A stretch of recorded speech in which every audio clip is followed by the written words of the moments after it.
the edge of the ice. The iceberg rose from the steel-colored sea like a silent monument, ancient and indifferent to the lives that dared approach it. Under the pale Arctic sun, a small research boat drifted closer, its engine humming softly as if afraid to disturb the frozen giant.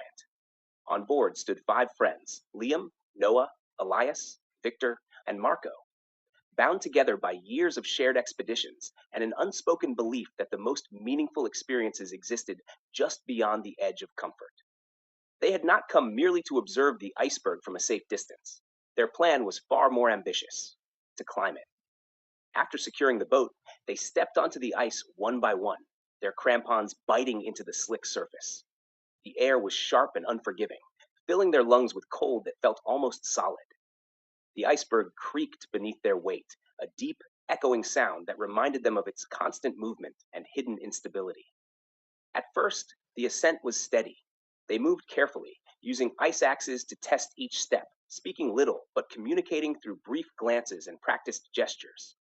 The light reflected fiercely off the ice, forcing them to squint behind dark goggles. Around them, the world seemed stripped of color, only endless white, pale blue shadows, and the distant gray of the ocean. Halfway up, the terrain changed. Smooth ice gave way to fractured ridges and deep cracks, formed by years of pressure and slow collapse. Progress became slower, more dangerous. It was here that Marco, always the most confident among them, volunteered to go first. He moved quickly, perhaps too quickly, trusting his strength more than caution. The accident happened without warning. One moment, Marco was reaching for a higher grip. The next, the ice beneath him gave way. A sharp crack split the air, followed by his sudden cry. He slid several meters before crashing against a lower ridge, his body twisting unnaturally before coming to a stop. "Marco!" Liam shouted, his voice trembling as he rushed down. They reached him within seconds, but the damage was already clear. Marco's face was pale, his breath uneven, and his leg lay at a wrong angle beneath him. He clenched his jaw, fighting the pain, but his eyes betrayed him. "It's broken," Elias said quietly after a brief examination. "Badly." For a moment, the group stood in silence, the weight of the situation pressing down harder than the cold. Turning back was no longer a choice, it was a necessity. Yet descending an unstable iceberg with an injured friend was far more dangerous than continuing upward. They worked quickly, driven by urgency and fear.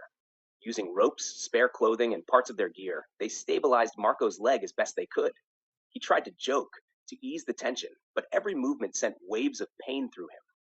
"We're not leaving you," Noah said firmly, meeting Marco's eyes. "Not here. Not ever." Carrying him was exhausting. The ice resisted every step, and the slope seemed steeper on the way down. They took turns bearing his weight, their muscles burning, their hands numb from cold and strain. The iceberg groaned and shifted beneath them, as if protesting their struggle. Time lost meaning. Minutes stretched into hours. The cold crept deeper, invading their bones, while exhaustion blurred their thoughts. Yet no one suggested stopping.